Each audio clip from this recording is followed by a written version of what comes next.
Video examen número 5, farmacoterapia en odontología. Iniciaremos revisando las generalidades de inflamación.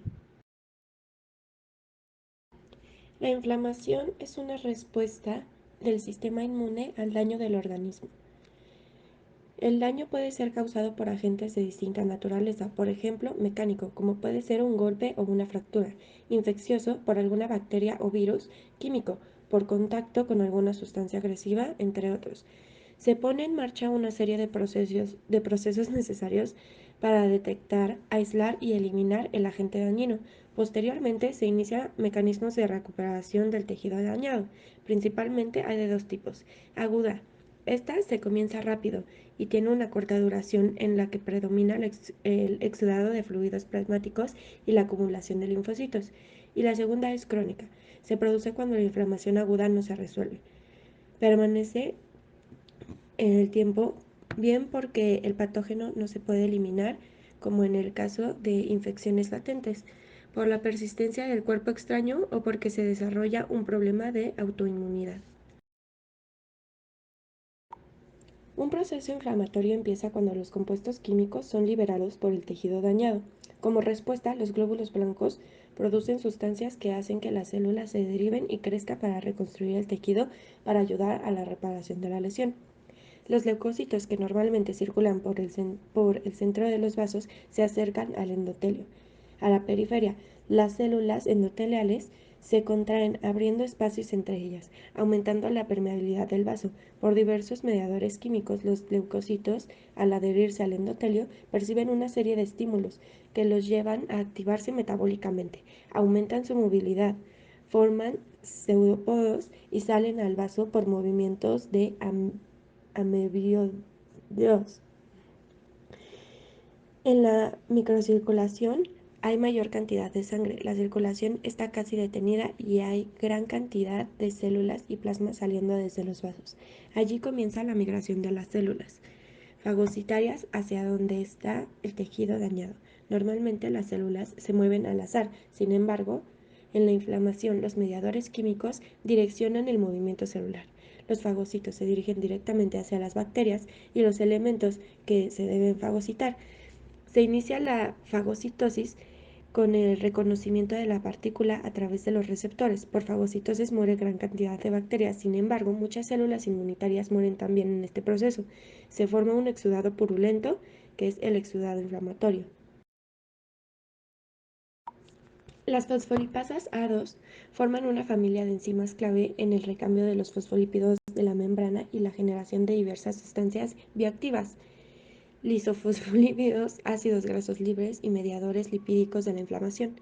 El ácido araquidónico se libera de los fosfolípidos de la membrana catalizada por fosfolipasa A2, cuya actividad se incrementa, entre otras,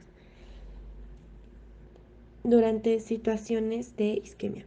El ácido araquidónico libre es precursor de la síntesis del compuesto de gran actividad biológica, dentro de los cuales se encuentran las prostaglandinas y los trombaxanos, la ciclooxigenasa COX-1 y COX-2.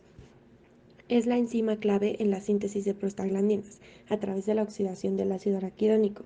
Estos se encargan de la síntesis de prostaglandinas u AUTROD. Las isoformas de la ciclooxigenasa son COX-1 y COX-2. Las prostaglandinas realizan tanto funciones relacionadas con la homeostasis de diversos organismos como de diversos órganos y también de la inflamación. Siguiendo con COX-1 y COX-2, la COX-1 desempeña un papel importante en la síntesis de prostanoides, como ya mencionamos, para propósitos fisiológicos, y regulan funciones como la protección gastrointestinal, la homeostasis vascular, la hemodinámica renal y la función plaquetaria. Las células, generalmente la COX-1, se encuentran en el citoplasma o cerca del retículo endoplasmático. Aunque la COX-1 se expresa constitutivamente en muchos tejidos, sus valores cambian durante el desarrollo. COX-2 no se encuentra presente normalmente en la célula, pero aparece rápidamente tras la exposición de la célula a agentes lipopolisacáridos o citocinas. proinflamatorias y regula la producción de los prostanoides que participan en la inflamación y en otros procesos no inflamatorios, tanto fisiológicos como patológicos. Su aparición en las células puede ser estimulada o puede ser inducida. En muchos tipos de ellas, incluidas las reacciones con respuesta inflamatoria. Estructuralmente, COX-1 y COX-2 son parecidas, pero el sitio de unión para el ácido araquidónico es diferente. La COX-2 presenta un canal más amplio que le permite el acceso al AINE de gran tamaño, pero que no penetraría en el canal de COX-1. Por eso medicamentos pueden actuar en contra de COX-1 o COX-2, dependiendo. La COX-3 cuenta con sus propiedades de ser constitutiva como COX-1 y no inducida como COX-2. No se está seguro de su existencia, pero se teoriza que está en el cerebro. Las lipoxigenasas metabolizan también el ácido araquidónico hasta dar diversos productos con el grupo hidroxiperoxi en posiciones distintas e incrementar así la síntesis de leucocitos. Los metabolitos del ácido araquidónico, tanto de la vía de la ciclooxigenasa como la lipoxigenasa, tienen una definida e importante participación en las diversas etapas del proceso inflamatorio. Entre los productos del ácido araquidónico es importante considerar las prostaglandinas. Frente al daño que sufre el tejido, el nociceptor produce una respuesta de liberación de prostaglandinas, que a su vez liberan la sustancia P, que, que actuaría a nivel vascular, causando dilatación, aumentando la permeabilidad y producción de bradiquíneas en esta zona. Además, esta sustancia causa la granulación de los mastocitos y liberación de histamina. Todo esto constituye el proceso inflamatorio. Por así decirlo, es una sustancia proinflamatoria que causa sensibilización de los nociceptores. Las lipoxigenasas catalizan en la oxigenación de ácidos polídricos hasta organizar los hidroxiperóxidos lípidos. El ácido araquidónico, que contiene varias dobles ligaduras en su configuración, es su sustrato, el cual es metabolizado hasta dar diversos productos con el grupo hidroxiperoxi en distintas posiciones. La araquidonata 5-lipoxigenasa es una enzima humana, miembro de la familia de lipoxigenasas, y su función es la de transformar los ácidos grasos en leucotrienos. Los leucotrienos son hormonas que derivan del ácido araquidónico y son producidas por los glóbulos blancos. Estas causan inflamación, retención de líquido, secreción de la mucosa y opresión de los pulmones. Los AINES no iban a LOX. Este fenómeno provoca una desviación del ácido araquidónico a formación de los leucocitos, provocando cefalia, mareos y broncoconstricciones, por lo que no se debe recetar aspirina a asmáticos. Ahora hablaremos acerca de los inhibidores. Un inhibidor enzimático es una molécula que se une a una enzima y disminuye su actividad. Esta unión puede ser reversible, la más común en caso de fármacos, o irreversible, que suele ser por xenobióticos de alta capacidad tóxica, como son muchos pesticidas y sustancias químicas de alta reactividad. Como ejemplo, los reversibles tienen su unión covalente a COX-1 y 2. El AINE ocupa irreversiblemente el sitio activo. Esto causa que se haga inútil la enzima. Los preferentes a COX-2 inhiben principalmente COX-2, pero al aumentar la dosis a nuestro paciente también lo hacen con COX-1. Los selectivos a COX-2, a otro lado, de 100 a 800 veces más selectivos, pero se han relacionado con problemas cardíacos. Los preferentes a COX-3 son de unión irreversible en el cerebro y casi no se unen a COX-1 o COX-2, por lo que su efecto adverso es de baja o igual que su alergia.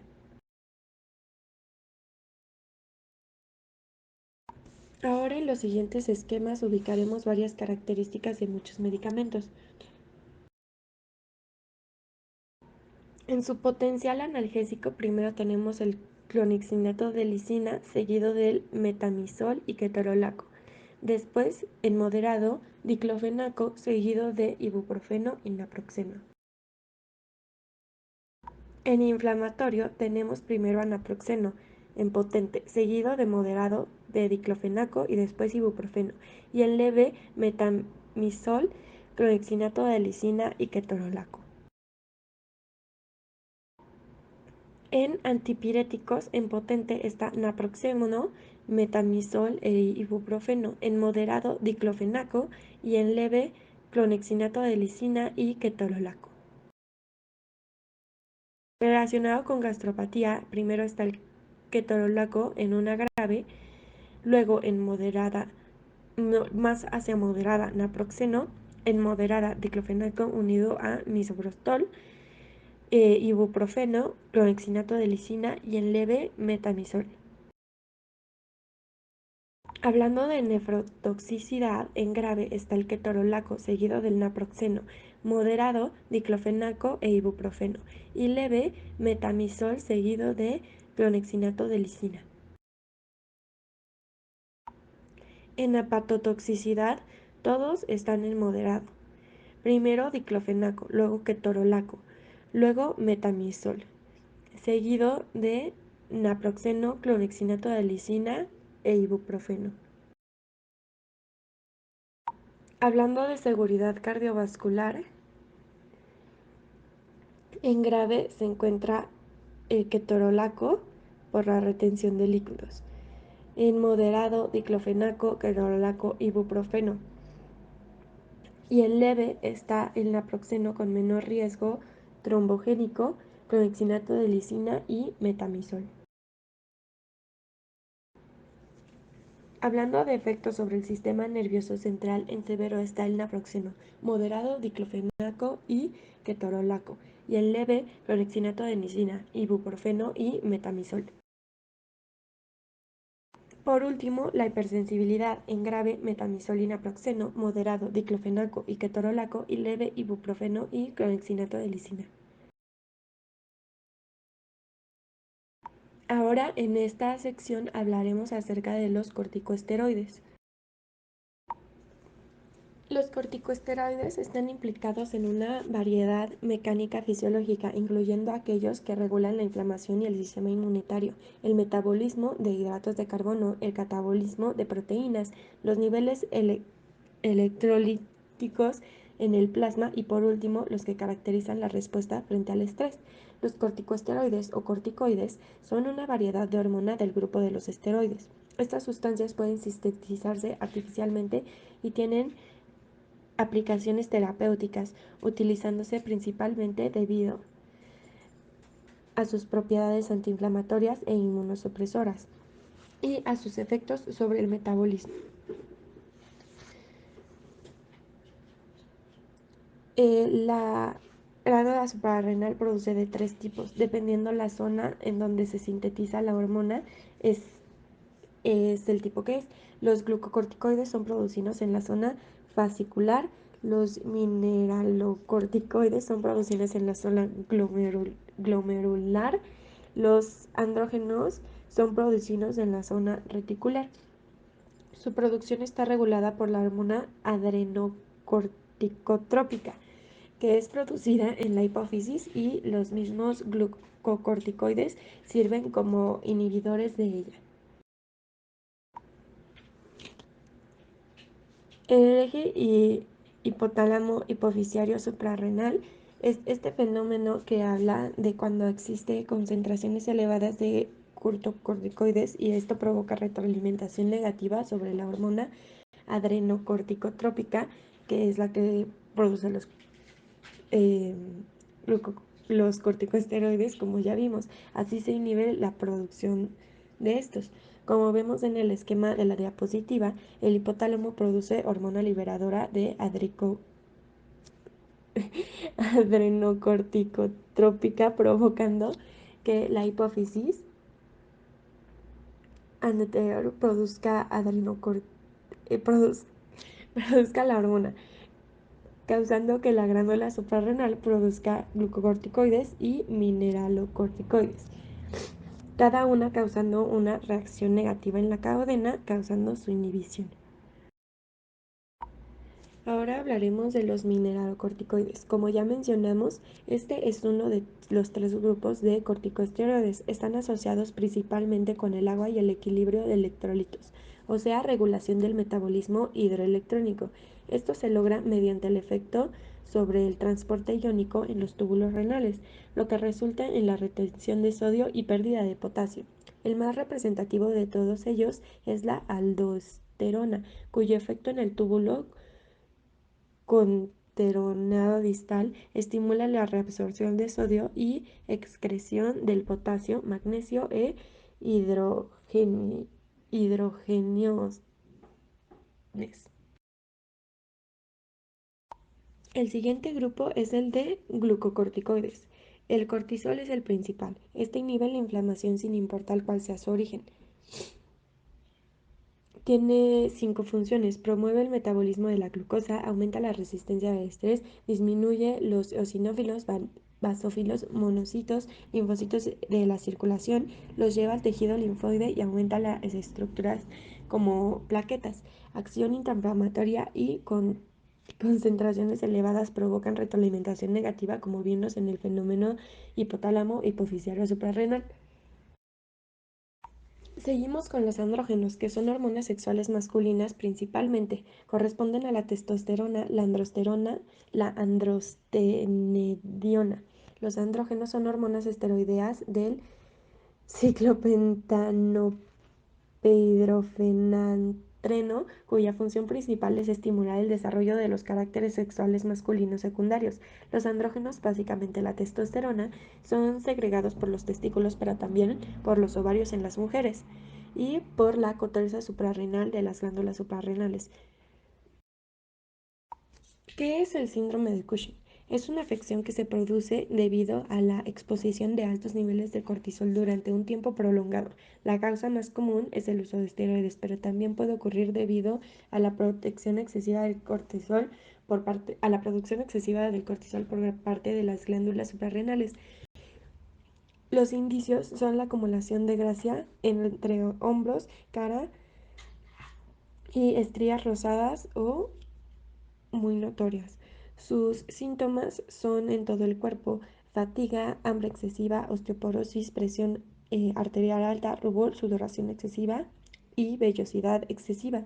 En la piel, una capa de grasa normal entre los omóplatos, debilitamiento, estrías y oscurecimientos de la piel. En lo muscular, debilidad muscular o pérdida del músculo. También es común que presente acné, ansiedad, aumento de peso, cara redondeada por hinchazón granular, caída del cabello, depresión, dolor de cabeza, facilidad para desarrollar hematomas, grasa abdominal, hinchazón en las extremidades, infertilidad, insomnio o irritabilidad.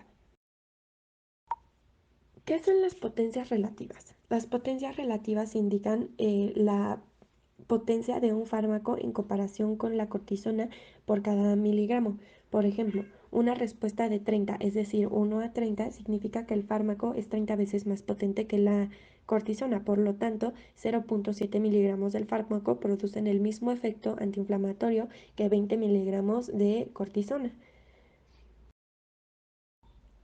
En esta tabla se comparan potencias, el tiempo de vida media y la dosis equivalente de corticoides.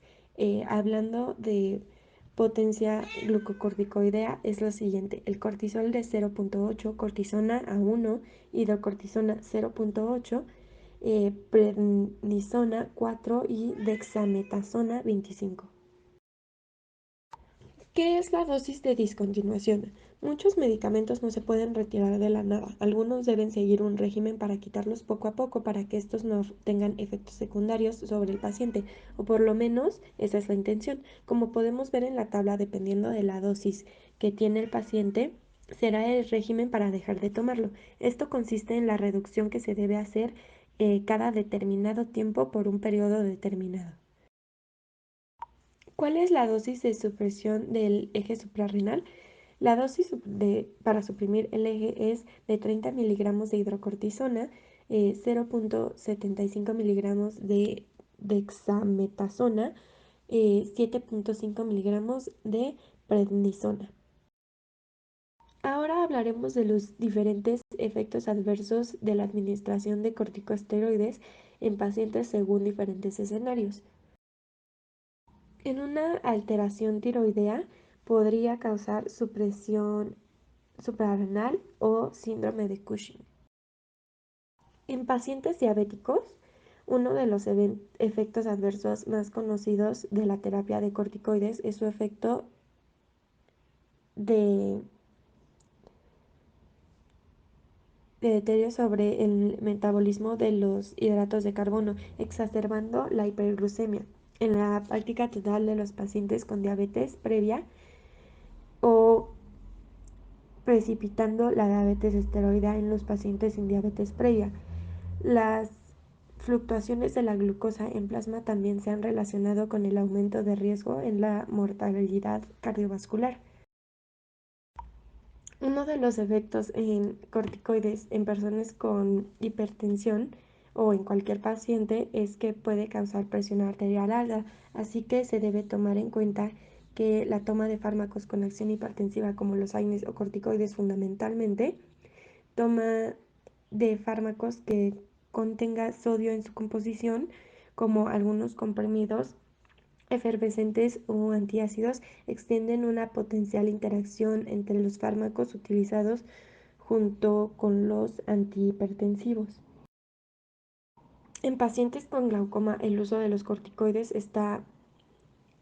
para empezar, el uso de los corticoides está muy extendido en el área de la oftalmología y es importante conocer los efectos secundarios, ya que en algunos casos pueden producir hasta pérdida permanente de la visión, ya que el uso de corticoides es una causa directa del glaucoma. Se debe evitar su uso en estos pacientes. Al producirse una elevación en la presión intraocular inducida por respuesta de los corticoides, aumenta el riesgo de daño de las fibras nerviosas ópticas, lo que acaba conduciendo a cambios característicos del campo visual y del nervio óptico. En niños, los efectos locales del uso de corticoides, por ejemplo, de los inhalados, a nivel local se describen tres efectos adversos principalmente en su uso. La candidiasis oral debido a los depósitos del fármaco sobre la mucosa. Es posible reducir el riesgo con el uso de espaciadores aerocámaras y enjuagarse en la boca luego de finalizar la inhalación. Tos irritativa, secundaria a los provenientes que incluyen los inhaladores, es posible reducir este efecto utilizando dispositivos de polvo seco. Disfonía, extiende la publicación de teorías, se extienden las publicaciones que teorizan al respecto sobre una miopatía de las cuerdas vocales y o como efecto secundario al propelente. En este último caso, el riesgo se reduce utilizando dispositivos de polvo seco también. Hablando de los trópicos, por otro lado, los efectos adversos locales más comunes son la atrofia de la piel, estrías, eh, ro rosácea, acné, dermatitis periodontal,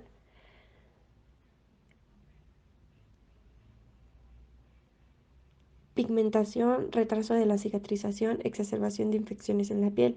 Las formas que se administran inyectadas por vía oral o por vía oral son las que pueden dar lugar a más efectos secundarios como el aumento de la tensión arterial, aumento del azúcar en sangre en diabéticos y retraso del crecimiento. El tratamiento crónico con esteroides supone la primera causa de osteoporosis secundaria a fármacos y es la denominada interacción internacionalmente osteoporosis inducida por glucocorticoides. Asimismo, causa un efecto inhibitorio directo sobre los receptores de los osteoblastos, impidiendo la maduración de sus precursores. Producen además una estimulación directa de la actividad osteoclástica y tienen un importante papel reduciendo la absorción de calcio en el intestino delgado, que es una función dependiente de la vitamina D. A la vez actúa sobre las células renales, ocasionando una disminución de la reabsorción tubular del calcio. Este incremento en la eliminación renal y la reducción de la absorción intestinal de calcio provoca un hiperparatemias hipotiroidismo secundario y este contribuye también al aumento de la actividad osteoclástica. Los corticosteroides crónicos tienen efectos profundos en los procesos de cicatrización de heridas y sus efectos perjudiciales pueden amplificarse en pacientes con defectos subyacentes en el tejido conjuntivo. Los corticosteroides pueden inhibir la síntesis de remodelación del colágeno, lo que lleva a retrasar la cicatrización de las heridas y disminuir la resistencia a la reacción de la herida, además de afectar la proliferación capilar. Ahora mencionaremos algunos aspectos del uso de corticosteroides en odontología. El uso de corticosteroides en el campo de la odontología se le atribuye frecuentemente al procedimiento quirúrgico de extracción de los terceros molares, aunque no es exclusivo de este procedimiento. No existe un posicionamiento unánime en relación a los procedimientos quirúrgicos, pero hasta la fecha aún prevalece la tendencia a prescribir dichos suplementos según el riesgo quirúrgico, como podemos ver en la tabla. Una guía es el cuadro que se muestra, características que tiene un procedimiento como cuánto tiempo duró, la anestesia, entre otros factores, clasificando el riesgo de leve y moderado. También es importante considerar afecciones del paciente, descritas en su historia clínica y cuando sea necesario realizar interconsulta con su médico y no tratar a un paciente con este tipo de enfermedades cuando no están controladas, debido a su inespecificidad y a que son sustancias con un gran potencial tóxico. Antes de indicarlas hay que considerar otras alternativas terapéuticas. Los tratamientos son cortos y en pautas descendentes. La dosis se disminuye cada día y apenas dura de 1 a 2 semanas máximo. En adultos la dosis es de 20 a 90 miligramos diarios y en niños es de 0,5 a 2 miligramos por kilogramo al día. Ahora hablaremos de casos hipotéticos, de lo que sucedería si recetáramos corticosteroides en los siguientes casos. Primero iniciaremos con un paciente metabólicamente sano con una celulitis infecciosa odontógena. La celulitis se ha sugerido combinar la terapia antibiótica con corticoides para detener la progresión del edema, pero no se administrarían ya que están indicados más para inflamación y no para infección como tal. Realmente se necesitaría una terapia antibiótica en este caso. Un paciente con herpes genital recurrente una vez al año aproximadamente, que actualmente es asintomático. Los corticosteroides, como ya mencionamos, son medicamentos antiinflamatorios que reducen el enrojecimiento, la hinchazón, pero también reducen la actividad del sistema inmunitario que defiende al organismo contra las enfermedades y las infecciones. Entre los desencadenantes más comunes de la herpes recurrente están los medicamentos que debilitan la respuesta inmunitaria. En personas con herpes recurrente pueden desencadenar complicaciones muy graves, como rinitis hepática y hasta encefalitis herpética. Un paciente diabético con hemoglobina glucosilada del 8% con alveolitis dental seca. La alveolitis dental seca ocurre cuando el coágulo sanguíneo que hay en el lugar de la extracción dental no se desarrolla, se desplaza o se disuelve antes de que la herida haya cicatrizado. Los diabéticos son de hecho un factor de riesgo. La hemoglobina glucosilada mide el nivel promedio de la glucosa en azúcar o sangre durante los últimos 3 meses. 8% sí clarifica como un paciente diabético, pero estos medicamentos exacerban la hiperglucemia y esto aumenta la actividad plaquetaria en estos pacientes, por lo que podría ser beneficioso, pero no se recomienda debido a demás factores que podrían afectar al paciente diabético. No están indicados para este caso. Un paciente con gastritis crónica ulcerada tomando ketorolaco por pulpitis reversible. Esto está simplemente contraindicado, no hay ninguna razón por la que podríamos recetarlos. Está contraindicado ya que su administración sería perjudicial debido a que aumenta la acidez del estómago y esto obviamente empeoraría la gastritis crónica ulcerativa. En un paciente con tiroicismo severo por inestabilidad ortopédica en la articulación temporomandibular, se podría tomar ya que puede reducir significativamente el dolor, pero este sería un tratamiento muy largo, por lo que se deberían de revisar otras opciones debido a todos los efectos que pueden conllevar tomar este tipo de medicamentos por un periodo largo de tiempo.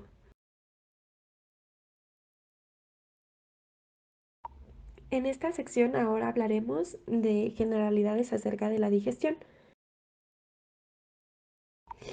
Primero hablaremos de tipos de células gástricas. Las células G se hallan en la región anterior del estómago y son encargadas de la producción de gastrina, que es el principal estimulador paraocrino de la secreción del ácido. Las células D están presentes en la mucosa antral y oxinítica. Secretan somatocinas y su efecto es simplemente inhibitorio, disminuyendo las secreciones endocrinas y paracrinas, el flujo sanguíneo y la motilidad. Su vida media es de menos de 3 minutos. Las células parietales tienen a su cargo la producción del ácido clorhídrico y pepsinogénico, pepsin, pepsinógeno. Expresan receptores los cuales regulan la producción del ácido y así es como lo hacen. Las células similares a las heterocroma, heterocromafines se localizan en la mucosa oxigénica en proximidad directa con las células parietales y son capaces de autorreemplazarse bajo la influencia de gastrina. Bomba cloropotasio ATPasa se encuentra en la célula parietal. Es una enzima que cataliza el intercambio electroneuronal de los iones de potasio por hidrógenos citoplasmáticos de la célula parietal. El catión llega a la superficie luminal de la ATPasa por inserción de los canales de cloropotasio dentro de la membrana. Tiene dos subunidades: la subunidad alfa, que tiene función catalítica transportadora y contiene secuencias responsables de la localización apical de la membrana, y la subunidad beta,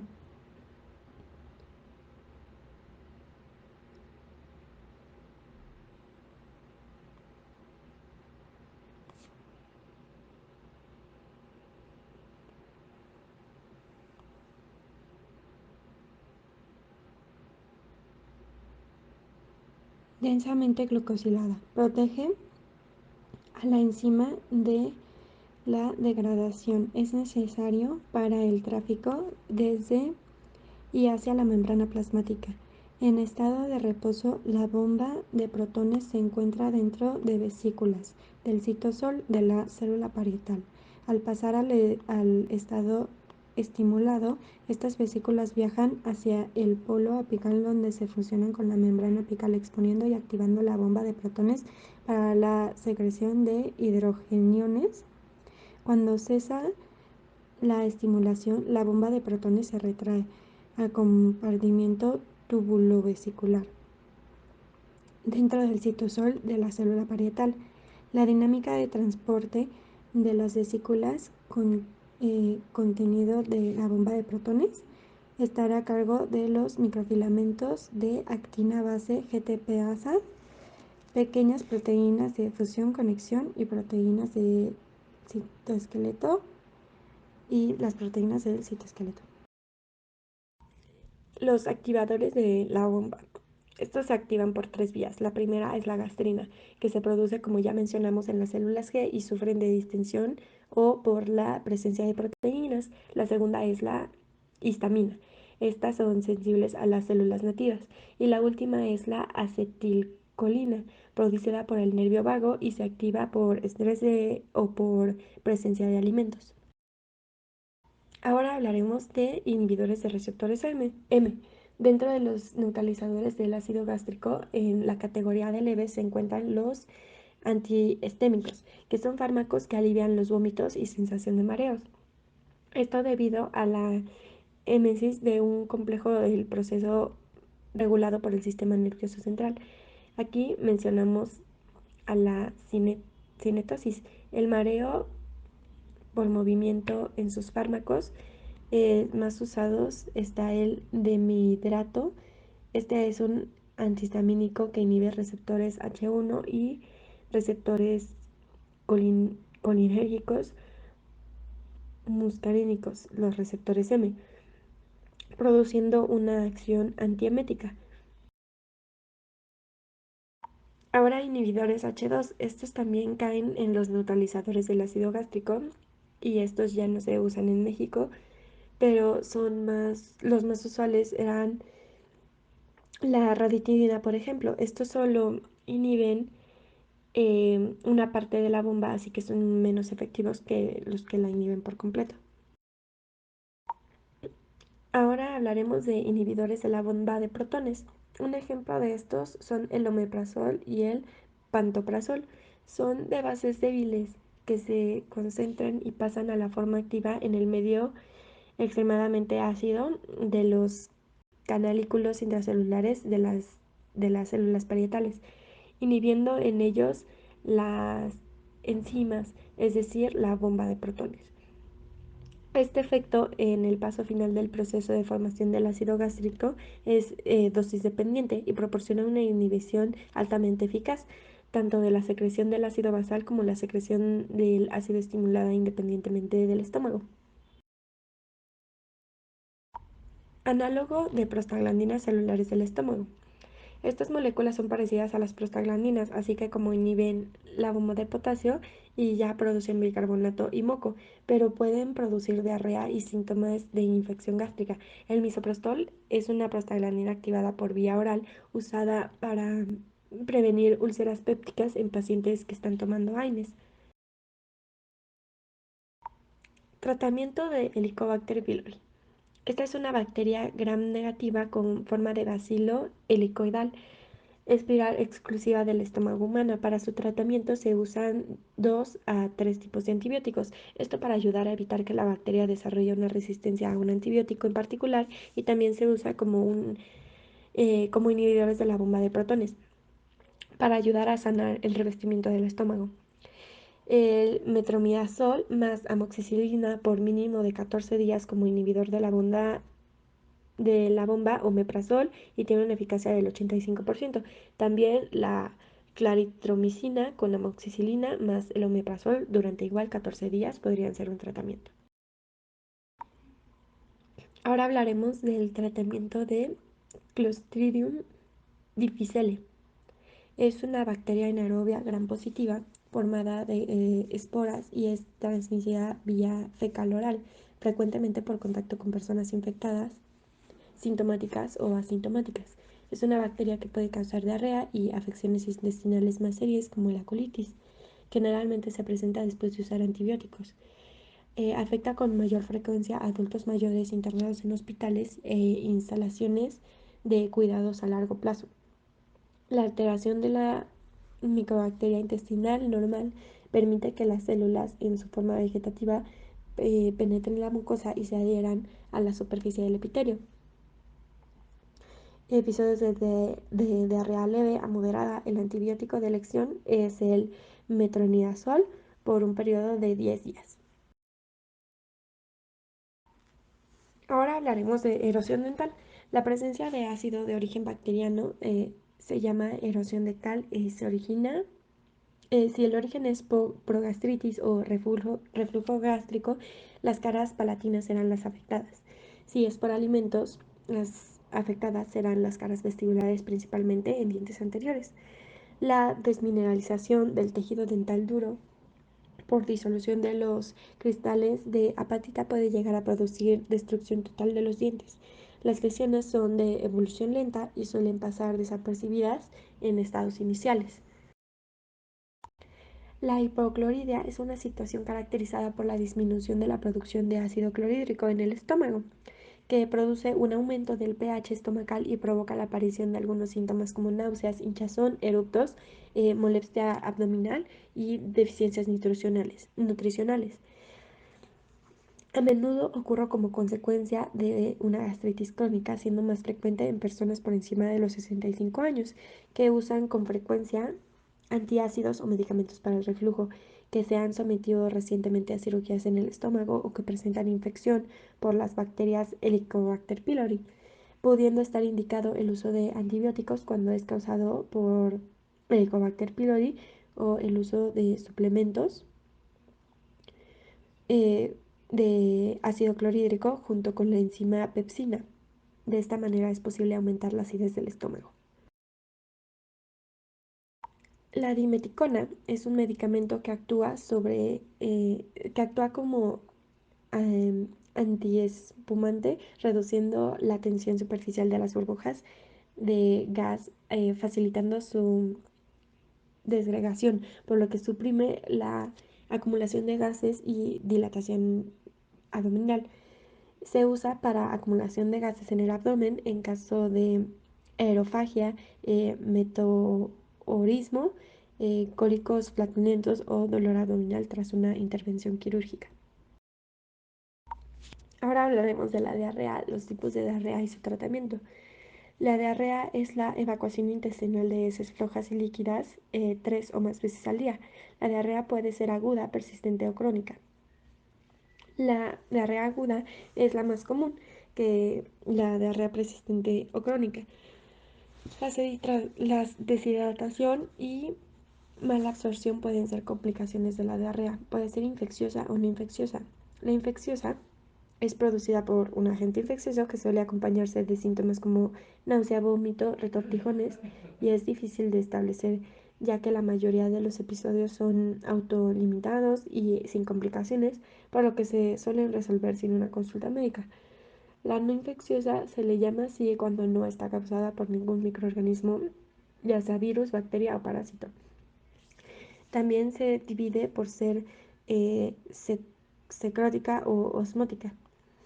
La diarrea secrótica se produce por una mayor secretación de agua y electrolitos hacia la luz que supera la capacidad de absorción. La AMPC estimula la secreción activa de líquidos y electrolitos a través de la ATPasa y la AMPC es producida por toxinas bacterianas como la de cólera o E. coli y por sustancias como el péptido intersticial vasocoactivo y productos procedentes de la inflamación como prostaglandinas. E. Las diarreas secundarias a la presencia de ácidos grasos hidroxilados y sales binarias desconjugadas participan en este mismo mecanismo. La diarrea osmótica, generalmente producida por mala absorción de azúcares, es líquida, exclusiva de olor ácido e irritante para la zona perianal. Típicamente, la diarrea cede al eliminar el consumo de sustancias agresoras. La diarrea osmótica se produce por la presencia en el intestino distal de un soluto no absorbido, que aumenta la carga osmótica y arrastra líquido a la luz intersticial. Generalmente se trata de hidratos de carbono simples pequeños como lactosa, glucosa o sacarosa, osmóticamente muy activos, que son mal absorbidos, bien porque existe una alteración en el transporte o más frecuentemente por déficits o trastornos de disacaridasas. En otras ocasiones puede ser debido a la ingesta de solutos no absorbibles como el sorbitol o la lactulosa. Ahora hablaremos de la escala de heces de Bristol. El tipo 1 son trozos duros y separados que pasan con dificultad. Este es un estreñimiento importante. El tipo 2, como una salchicha compuesta de fragmentos, es un ligero estreñimiento. El tipo 3 ya entra en la clasificación de normal junto con el tipo 4, que es con forma de morcilla y grietas en la superficie o como una salchicha seprense lisa y blanda. El tipo 5 son trozos de masa pastosa con bordes definidos, que esto indica una falta de fibra. El tipo 6, fragmentos pastosos con bordes irregulares, que es una ligera diarrea. Y el tipo 7 es acuosa sin pedazos sólidos y totalmente líquida. Esta es una diarrea importante. hablaremos de un caso hipotético. Un paciente que sufre gastritis crónica y toma juntos omeprazol y itraconazol. La administración de omeprazol puede disminuir la absorción del itraconazol, un antimicótico, por lo cual afectaría cuál sería el tratamiento por hongos por el cual el paciente esté tomando este fármaco. En otras palabras, la combinación de itraconazol e inhibidor de la bomba de protones, que es el omeprazol, puede reducir la eficacia antifúngica y puede ocurrir fallas en la terapia. ¿Esto por qué ocurre? Pues los inhibidores de la bomba de protones aumentan el pH del estómago y por lo tanto la absorción del itraconazol se reduce hasta en un 80%. También el omeprazol puede verse afectado en este sentido, pero no es frecuente ni suele ser necesario tomar medidas de precaución especiales. Ahora hablaremos de generalidades de la alergia. ¿Qué son las alergias? La reacción alérgica consiste en una percepción de nuestro organismo como nocivo una sustancia que en realidad no lo es, un alérgeno. Este contacto pone en marcha una respuesta inmunológica exagerada que se manifiesta en diversos órganos del cuerpo. Es un fenómeno de hipersensibilidad inmediata y existe una reacción inmunitaria acompañada de cambios vasculares, entre otros fenómenos. Ahora hablaremos de su fisiopatología.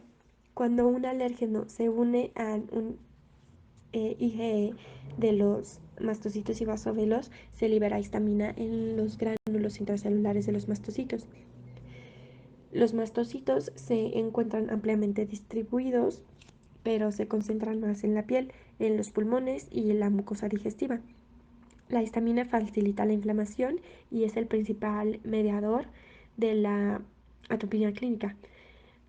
La rotura física de los tejidos y varias sustancias químicas, por ejemplo, irritantes tisulares o opiáceos, sustancias activas en la superficie, componentes del compuesto C3A y C5A, pueden provocar la liberación directa de histamina con independencia de las IgE. La histamina causa lo siguiente: vasodilatación local y causa eritema, aumento de la permeabilidad capilar y edema. Aumento de la permeabilidad capilar y edema, vasodilatación de las arteriolas circundantes mediante por mecanismos de reflejos neuronales que causan enrojecimiento y eritema en torno a una roncha, eh, estimulación de los nervios sensitivos, eh, contracción del músculo liso en las vías respiratorias, que es broncoconstricción, y del tubo digestivo, aumento de la motilidad intestinal, aumento de la secreción nasal, saliva y bronquial. Y cuando se libera a un nivel sistémico, la histamina es una proteína dilatadora arteriolar y puede dar lugar a una acumulación periférica extensa de hipotensión. La vasodilatación cerebral puede intervenir en la cefalovascular. La histamina aumenta la permeabilidad capilar, la pérdida resultante del plasma y proteínas plasmáticas desde el espacio vascular. Puede empeorar el shock circulatorio, desencadenando una oleada eh, de catecolaminas compensadoras de las células cromafines suprarrenales. Las alergias se pueden presentar en diferentes grados, cada uno con diferentes síntomas y signos, por lo que se tratan con fármacos diferentes. Por ejemplo, en la tabla como se exponen, en una alergia leve, los síntomas son purosito leve, localizado, tos leve, piel roja localizada y edema localizado. Los signos son de frecuencia cardíaca normal, tensión arterial normal y oximetría normal, rangos normales. Y los fármacos son antihistamínicos, posible corticosteroide oral en solución y el registro de los signos cada 30 minutos. En moderada está la piel roja generalizada, prurito moderado, generalizado, tos persistente, edema en región, excepto en la faringe localizada, vómito. Los rangos son normales y los fármacos son antihistamínicos, solución corticosteroide y oxígeno cada 10 minutos. En grave está el edema generalizado y el edema en la faringe.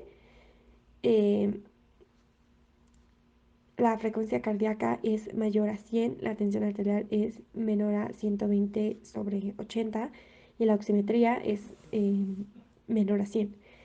Ahí se necesita oxígeno, solución de adrenalina, antihistamínicos, soluciones esteroides en solución. Los antihistamínicos bloquean la histamina, las sustancias químicas que producen los síntomas y que el sistema inmunitario libera durante la reacción alérgica. Primero vemos los gránulos preformados. También tiene el mastocito receptor de inmunoglobulina E y el cerebro activa la célula al ser activado por el antígeno. Al ser activados los canales de calcio se movilizan los gránulos preformados, entre ellos la histamina que tiene 4 receptores diferentes. La histamina ya liberada se une a su receptor en las células endoteliales. Los canales de calcio provocan que cambie de forma el citoesqueleto y esto causa la vasodilatación y puede causar un edema. Existen varios tipos de antihistamínicos y dentro de cada uno de ellos hay diferentes clases según su composición química. Principalmente se diferencian entre dos grandes grupos de antihistamínicos, los de primera generación y los de segunda. También existen los de tercera generación que son en realidad derivados de la segunda. De primera generación se encuentran los primeros antihistamínicos que se descubrieron. El primero de todos fue el piperoxan en 1933 de la mano de Daniel Bobet y Jeff Fournier. Al ser los más antiguos, son también los más extendidos y económicos. Los antihistamínicos en general son medicamentos que afectan a los receptores H1, donde se encuentra la histamina. El problema de los antihistamínicos de primera generación es que también actúan sobre otros receptores, lo cual hace que produzcan más efectos secundarios. Los más comunes son la somnolencia, la sequedad en la boca y el aumento del apetito. Su efecto no es de demasiada duración, por lo que normalmente hay que tomarlos varias veces al día. De todos modos cumplen su función y son antihistamínicos que sirven para tratar reacciones alérgicas. Estos efectos secundarios no siempre se consideran indeseables. De hecho, estos fármacos en ocasiones pueden ser empleados también para tratar otras afecciones. Por ejemplo, el efecto sedante que que produce sirve en casos de insomnio o también para evitar náuseas y mareos. Además de utilizarlos contra los síntomas molestos que producen en las reacciones alérgicas, hay muchos otros tipos de medicamentos que contienen antihistamínicos, sobre todo de primera generación. Se usa en dolencias que provocan molestias similares a las de las alergias, como los resfriados, así como medicamentos tales comunes como el frenadol, que contienen antihistamínicos. Los antihistamínicos de segunda y tercera generación son los que no se van por las ramas, son mucho más selectivos en cuanto a los receptores que afectan, por lo que producen menos efectos secundarios que los de primera generación, por lo tanto causan menos somnolencia y tampoco hacen que aumente el apetito. Son los que habitualmente se emplean para tratar la rinitis y la alergia más común. Además, la acción de este tipo de antihistamínicos es más rápida y duradera y por lo general, de modo que habitualmente es necesaria solamente una dosis al día a comparación de los de primera generación. Algunos ejemplos de estos fármacos son la loratadina, la cetiricina y la avastina. Todos ellos se utilizan para tratar síntomas derivados de reacciones alérgicas como la rinitis o la urticaria. Los antihistamínicos de tercera generación son derivados de algunos de la segunda, por ejemplo, la desloratadina o levocetiricina, como la bilastina. La idea es hacer que estos medicamentos sean más eficaces. Se está trabajando para que traten los síntomas de las reacciones alérgicas de manera más directa y provoca todavía menos reacciones adversas. La adapena contiene clorhidrato de cloropiramina y es un antihistamínico. Alivia temporalmente los síntomas de alergia, de conjuntivitis alérgica, rinitis alérgica, prurito y alergias de la piel agudas, como por ejemplo urticaria, edema, alergias a alimentos y o fármacos. Picoduras y mordeduras de insecto como medida preventiva para las reacciones provocadas por las transfusiones de medios de contraste como medicación preoperatoria en pacientes alérgicos y en algunos casos asma bronquial. Los fármacos que bloquean los receptores para la histamina se clasifican en el grupo de antagonistas farmacológicos que parecen actuar ocupando los receptores de esta célula afectora con exclusión de las moléculas agonistas sin iniciar por sí mismos una respuesta. En el caso de las antagonistas de la histamina, la acción es competitiva y reversible. La actividad farmacológica puede preverse con la presentación anterior de las respuestas a la histamina que implican la interacción con los receptores H1. Los bloqueadores H1 se absorben bien en el tracto gastrointestinal después de la administración oral.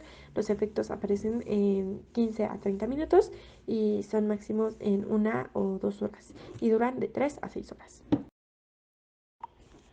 Ahora hablaremos del asma. Es una afección en la que las vías respiratorias de una persona se inflaman, se estrechan, produciendo mayor cantidad de mucosa de lo normal, lo que dificulta la respiración.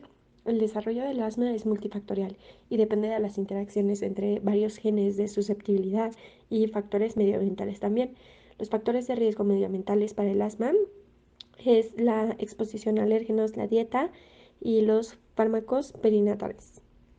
El desarrollo del asma es multifactorial, como ya dije, y depende de las interacciones entre varios genes.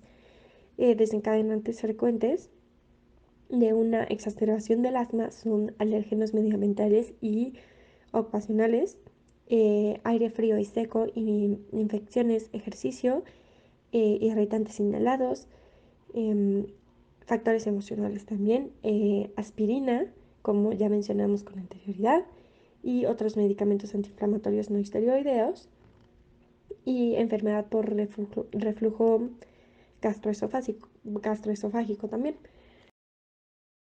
Ahora hablaré de su fisiopatología. Existen dos vías por las que los factores predisponentes podrían facilitar la aparición de sibilancias recurrentes y asma. Primero, eh, la inmunológica, que es de la que les voy a hablar, es la relacionada mayormente con una alteración del equilibrio entre los linfocitos. Esto desvanece ocasionalmente en una respuesta inadecuada a las infecciones virales en los primeros años de vida. Es un mecanismo fundamental en el asma alérgico, traduciéndose en una inflamación de la vía aérea mediada por la IgE. La fase inflamatoria precoz consistiría en que las células presentadoras de antígeno presentan el mismo de los LTH2 que en su proceso de activación secretarían diversas interleucinas. Activarían los linfocitos B, que secretarían la IgE específica, que se uniría a los receptores de los receptores mastocitarios de eosinófilos y basófilos, sensibilizando al paciente. En una exposición ulterior, el alérgeno se uniría a la IgE persistente en las células afectadas, liberando así distintos mediadores, como ya los mencionamos, histamina, prostaglandinas, leucocienos, entre otros. Estos contribuyen a la inflamación y la sintomatología. La fase inflamatoria daría en consistir en el reclutamiento de las zonas de exposición alérgica de células inflamatorias, eosinófilos, basófilos, entre otras. En lactantes, como silvancias virales, la inflamación sería mayormente neutrofílica.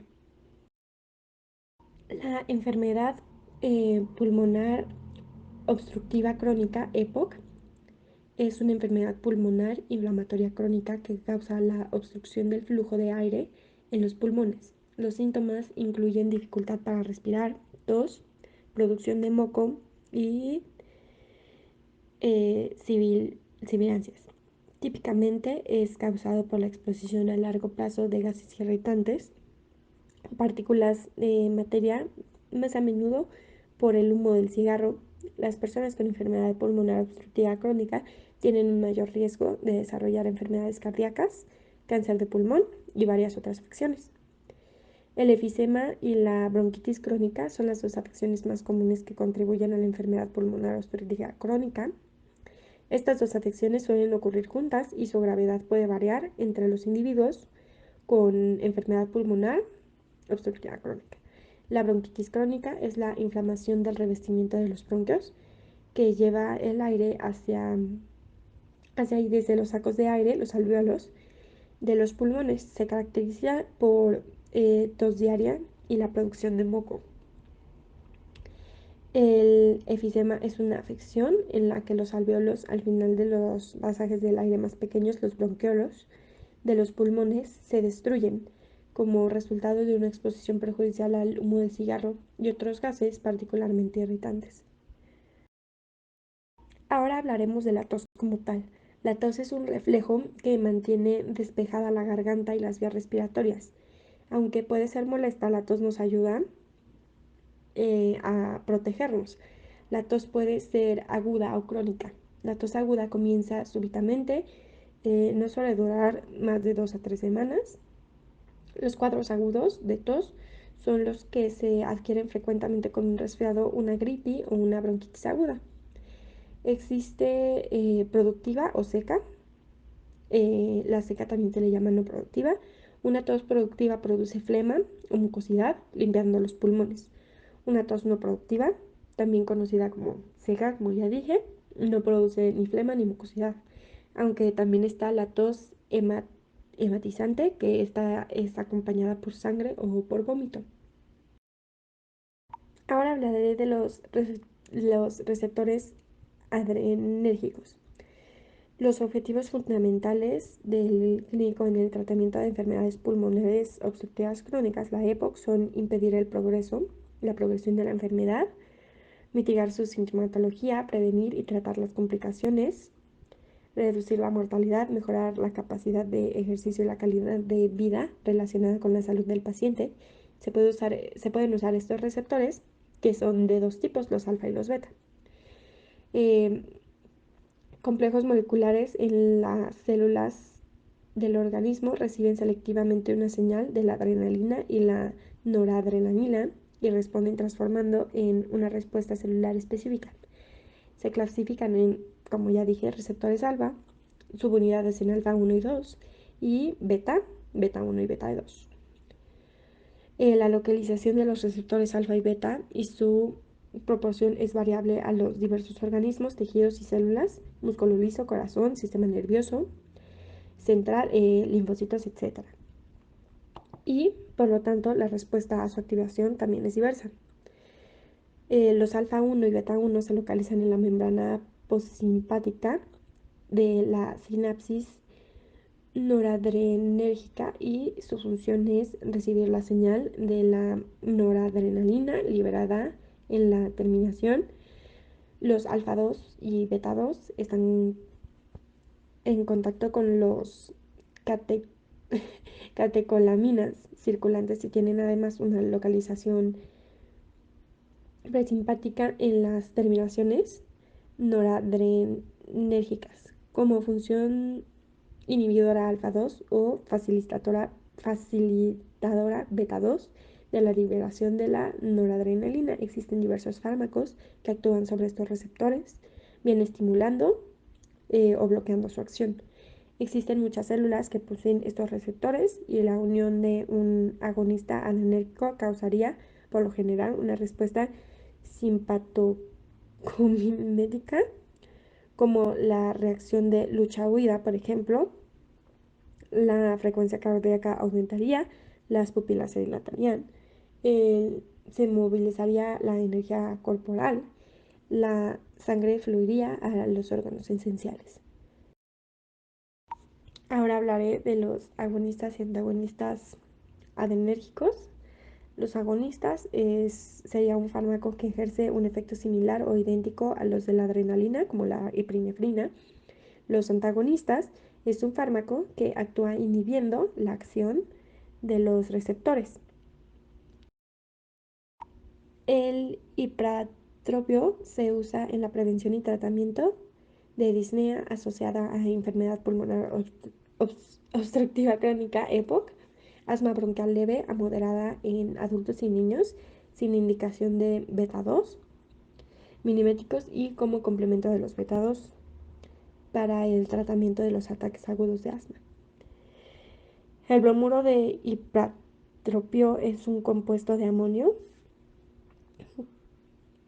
con propiedades anticolinérgicas que en estudios preclínicos parece inhibir los reflejos mediados por el nervio vago, antagonizando la acción de la acetilcolina, neurotransmisor liberado por el nervio vago, previene el incremento intracelular del calcio que se produce por la interacción de la acetilcolina por el receptor muscarínico ubicado en la mucosa lisa bronquial.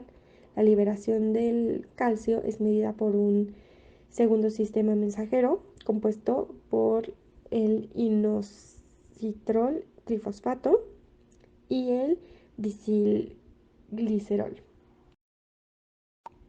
El tritropio está indicado en el tratamiento de mantenimiento de la enfermedad pulmonar obstructiva crónica, incluyendo bronquitis crónica y efisema, de la disnea y asociada y en la prevención de las exacerbaciones.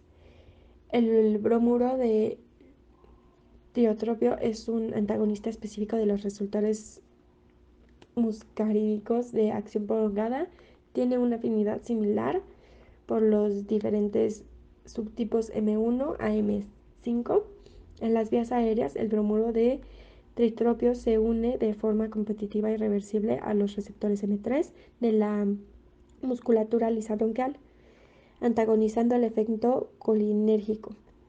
La acetilcolina provocando la relajación de la musculatura lisa bronquial. El efecto es dependiente de la dosis y dura más de 24 horas. La teofilina se usa para la prevención y tratamiento también de broncoespasmos debido al asma y enfermedad obstructiva crónica de las vías aéreas.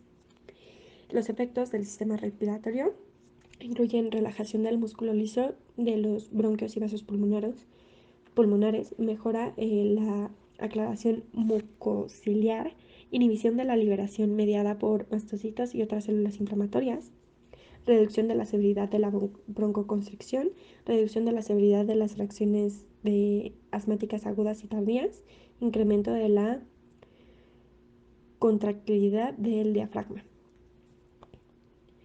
Los efectos extrapulmonares incluyen la disminución de la percepción de la disnea, vasodilatación, relajación del músculo liso, inhibición de la contractilidad uterina, estimulación del músculo esquelético, incremento del gasto urinario y estimulación de las glándulas endocrinas y exócrinas. Los agonistas adrenérgicos de adrenalina son un grupo de fármacos muy utilizados especialmente en las unidades de cuidados intensivos. Los más empleados son la adrenalina, la dobutamina, la dopamina y la noradrenalina.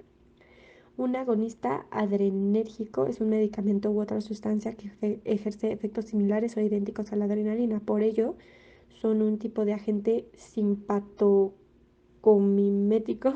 Sus acciones son opuestas a las de los antagonistas, es decir, los beta bloqueadores y los alfa bloqueantes. La teofilina se usa para prevenir y tratar las silbancias, la falta de aliento, la opresión en el pecho causada por el asma, la bronquitis crónica, el efisema y otras enfermedades pulmonares. Relaja y abre las vías respiratorias en los pulmones, facilitando la respiración. Relaja el músculo lisobronquial y los vasos pulmonares por acción directa sobre los mismos. Aumenta el aclaramiento mucociliar y otras acciones son la vasodilatación coronaria, estimulante cerebral, cardíaco y del músculo esquelético.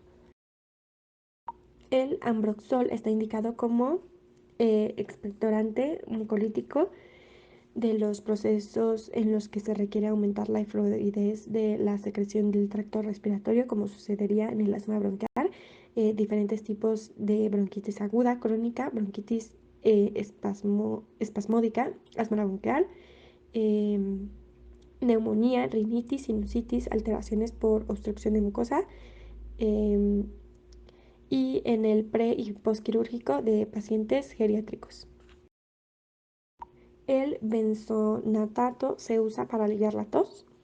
Pertenece a una clase de medicamentos llamados antitusivos, supresores de la tos. Actúa reduciendo el reflejo de la tos en los pulmones y las vías respiratorias.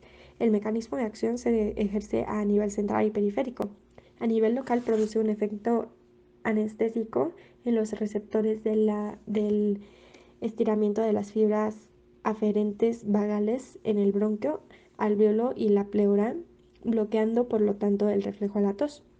A nivel central suprime la transmisión del reflejo de la tos a nivel de la unión de las fibras aferentes vagales y los nervios motores medulares.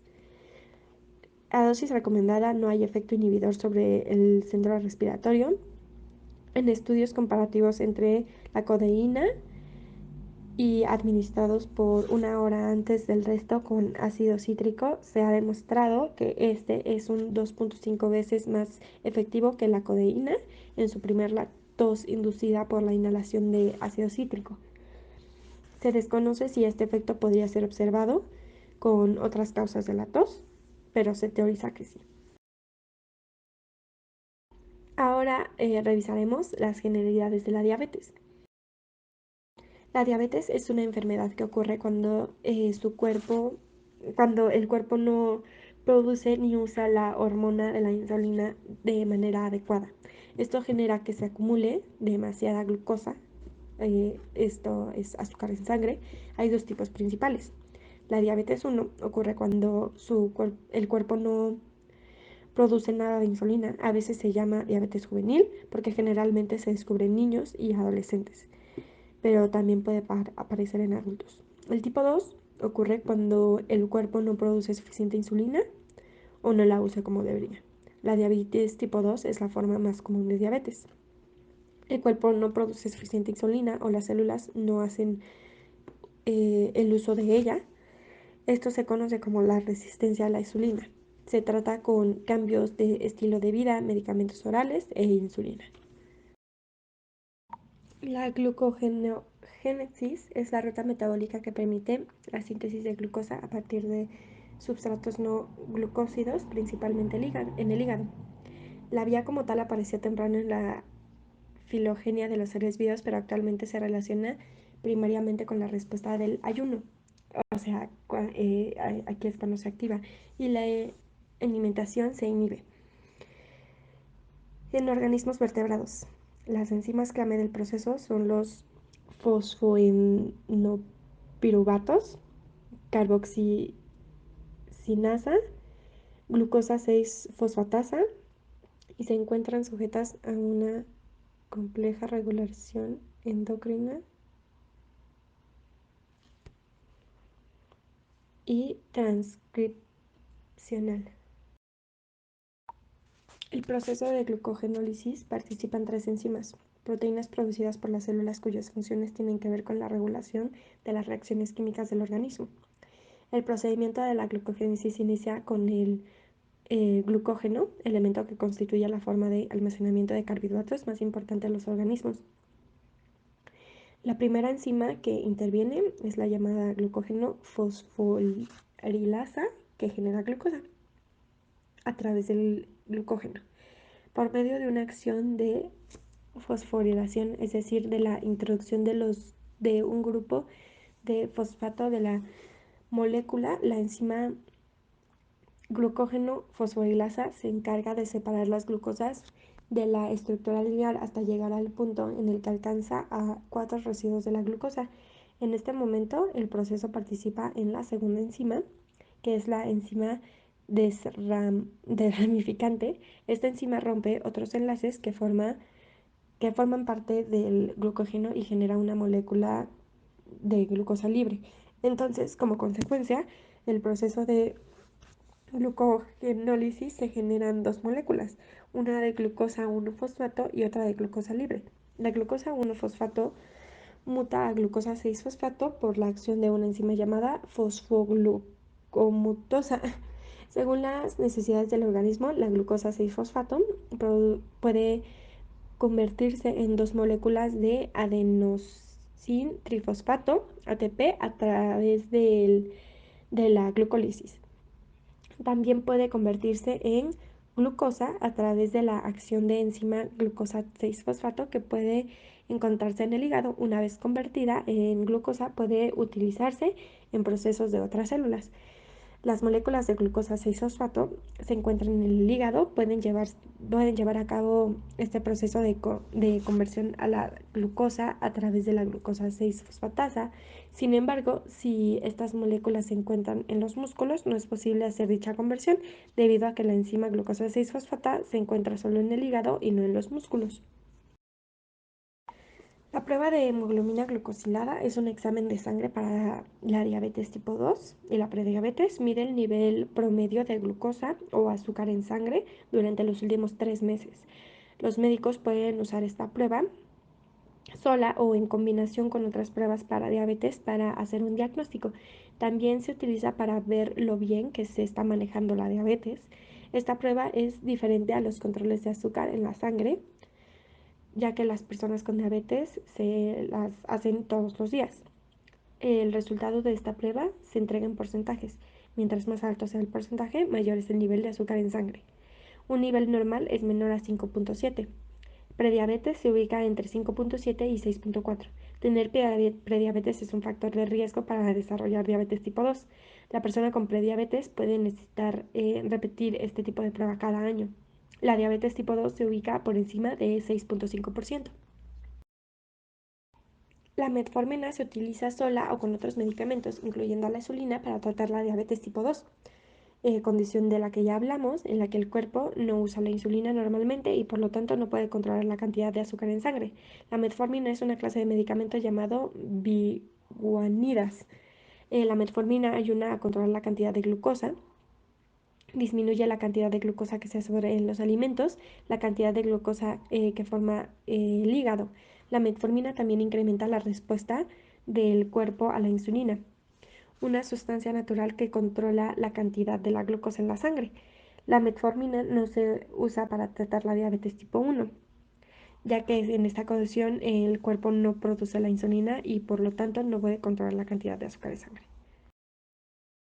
La glibenclamida está indicada en la diabetes mellitus no dependiente de insulina, o sea, la diabetes tipo 2, leve o moderadamente seria, estable, no complicada y aquellas con fallas otros hipoglucemiantes.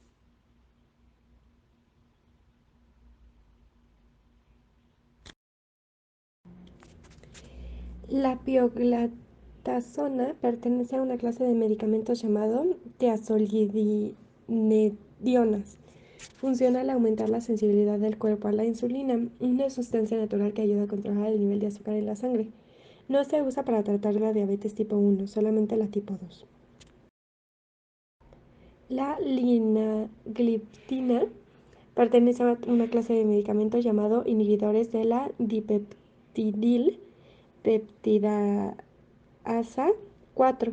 Actúa aumentando las cantidades de determinadas sustancias naturales que reducen el azúcar en la sangre cuando está alta. No se usa para tratar la diabetes tipo 1. La sitagliptina pertenece a una clase de medicamentos llamado inhibidores también del dipeptidil peptidasa 4.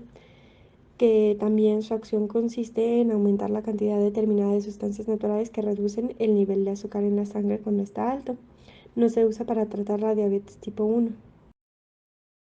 La acarbosa funciona al desacelerar la reacción de ciertos productos químicos que descomponen los alimentos para liberar glucosa en la sangre. La desaceleración de la digestión alimentaria ayuda a que el nivel de glucemia en la sangre no suba muy alto después de las comidas.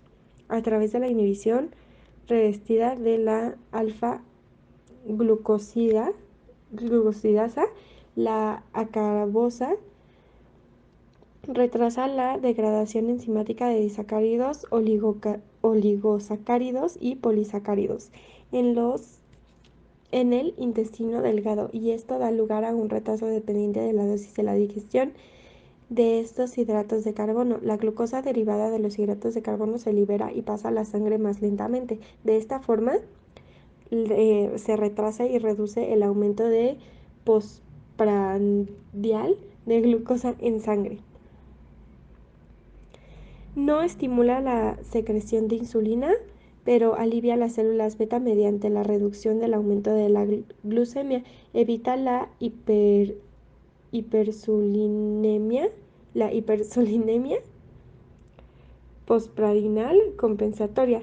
El tratamiento con acarboso no conduce a un aumento en el peso corporal. En pacientes con diabetes manifiesta que se observó una sensibilidad insulínica mejorada durante el tratamiento con acarbosa. La glucemia en ayunas y la hemoglobina glucosilada disminuyeron significativamente. La insulina es una hormona que permite que el azúcar en sangre, conocida como glucosa, pase a las células. La glucosa proviene de los alimentos y las bebidas que consumimos. Es la principal fuente de energía en el cuerpo. La insulina juega un papel clave en el mantenimiento de los niveles correctos de glucosa en la sangre. Si están demasiado altos o bajos, eso puede causar problemas de salud muy graves.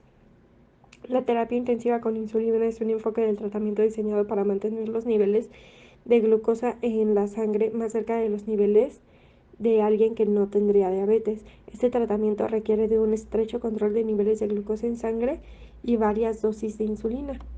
Existen varios tipos de insulina: de acción rápida, que es un efecto de 10 a 15 minutos y dura de 3 a 4 horas, como el Lispro, Asprot, Lispro y Glulicina. La acción corta, que es efecto en 80 minutos y dura de 5 a 8 horas, como la insulina humana natural. De acción intermedia, que su efecto es de 2 a 4 horas y dura de 16 a 24 horas, que es la insulina humana NPH. Y de acción de larga duración, su efecto es de 2 a 4 horas, dura un poco menos de 24 horas, dura más que 24 horas, y es insulina G-larquina y insulina determina. La hipoglucemia, también conocida como bajo nivel de glucosa o de azúcar en la sangre, ocurre cuando el nivel de la glucosa en sangre cae por debajo de lo normal. Para muchas personas con diabetes, esto se refiere a un nivel de 70 miligramos por decilitro o menos. Sus números pueden ser diferentes, así que es necesario una revisión con el médico para encontrar los niveles a los que le podríamos denominar hipoglucemia dependiendo de cada paciente. Los síntomas dependen de la gravedad, desde leve a moderada, como temblores, sudoración, hambre, dolor de cabeza, visión borrosa, somnolencia, cansancio, mareo, aturdimiento, confusión, palidez, descoordinación, irritabilidad o nerviosismo, conducta o personalidad cambiante, problemas de concentración, debilidad y ritmo cardíaco rápido o irregular hasta severa, como incapacidad de comer o beber, ataques o convulsiones, y pérdida del conocimiento.